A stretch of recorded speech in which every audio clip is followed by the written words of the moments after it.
জবাবদিহিতার ব্যাপারে কি কোনো কিছু বলেছেন যে ব্যাটাররা যেমন পারফরমেন্স করলো তাদের কোনো জবাবদিহিতার আওতায় আনা হবে কিনা, বা তাদের কাছ থেকে শোনা হবে কিনা, তাদের কি সমস্যা, কি করলে বোর্ড আর কি করতে পারে তাদের জন্য, এমন কোনো কিছু?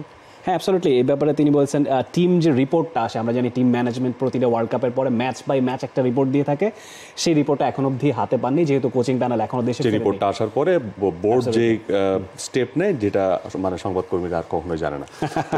গত বিশ্বকাপের পরের রিপোর্টের ইমপ্যাক্ট কি সেটা কিন্তু আমরা এখনো জানি না। বেশ বিস্ময়কর যে 50 ওভারের বিশ্বকাপ শেষ হয়ে গেছে, অলমোস্ট কত 7-8 মাস হয়ে গেছে, এখন অবধি সেই রিপোর্টটা আমরা হাতে পাইনি। সেটা হাতে আমরা পাবো না, সেই রিপোর্ট অলরেডি হয়ে গেছে। সেই রিপোর্ট দিয়ে বোর্ডের যেটা আসলে আলোচনা বোর্ড তারা নিজেরাই করেছে এবং সেখান থেকে আর কোনো ফলো আপ আসলে করা হয়নি। চলছে প্রেডিকশন গেম নগদ অ্যাপে। প্রেডিকশন করে জিতুন জিক্সার বাইক, টিভি, স্মার্টফোন সহ আরো অনেক পুরস্কার। একটা বিষয় একদমই সত্যি যে বাংলাদেশের এই বিশ্বকাপের পারফরমেন্সের পর অথবা যে কোনো টুর্নামেন্ট থেকে বাংলাদেশ যখন ফিরে আসে, সেই পারফরমেন্সটার পর বাংলাদেশের পারফরমেন্স নিয়ে কাটাছেঁড়া যখন হয়, সেখান থেকে যে স্টেপসগুলো আসলে দরকার সেগুলোকে ঠিকঠাক মতো নেওয়া হচ্ছে কিনা, সেগুলো আমার কাছে মনে হয় যে বাংলাদেশ ক্রিকেট বোর্ড হয়তো বা আরেকটু নজরদারি করতে পারে। দিন শেষে তো দলটা আলটিমেটলি পুরো বাংলাদেশের মানুষ এই দলটার দিকে তাকিয়ে থাকে।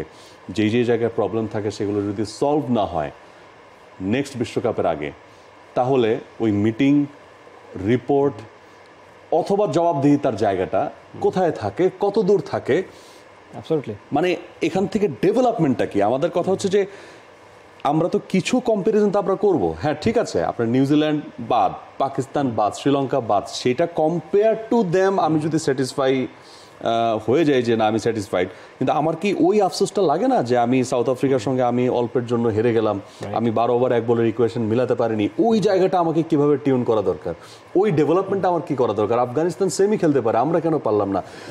ওই জায়গাটা, ওই আর্টসটা যতদিন পর্যন্ত না ক্রিকেট বোর্ডের মধ্যে আসলে আসবে ততদিন পর্যন্ত এই ডেভেলপমেন্টটা আমার কাছে মনে হয় না যে আসলে ওই মানে ত্বরান্বিত হওয়ার জায়গাটা মনে হয় কিছুটা হলেও আসলে পিছিয়ে থাকছে। আমাদের প্রার্থনা থাকবে অন্তত যত দ্রুত সম্ভব এই বিষয়গুলোকে আরো বেশি আমলে নেওয়া এবং সেখান থেকে রেজাল্ট দেখা।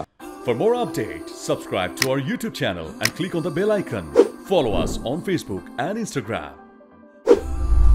Download T-Sports app to enjoy exciting games and highlights. Visit tsports.com.